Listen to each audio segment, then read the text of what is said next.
नमस्कार मित्रांनो, आज मी तुम्हाला जुन्या बालभारती पुस्तकातील श्रीश कुमार हा राजा सांगणार आहे। श्रीश कुमार पश्चिम खानदेशातील नंदुरबार मधली ही गोष्ट।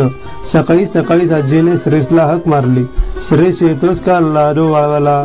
ती म्हणाली, आजी आज मला शाळेत लवकर जायचं आहे। झेंडा घेऊन आम्ही सारे शाळेतून बाहेर पडू आणि मिरवणूक काढू। आज 9 सप्टेंबर महिना झाला।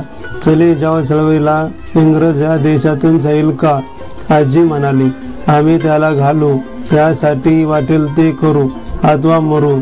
आधी आजीला मदत कर, हे लाडूवाळ। श्रीश हा सर्वांचा लाडका मुलगा होता। शाळेतील त्यांचा अभ्यास चांगला होता। तो हस्तलिखित पत्रिकेत लिहायचा, मुलांना जमून खेळायचा, घरी स्वयंपाक मदत करायचा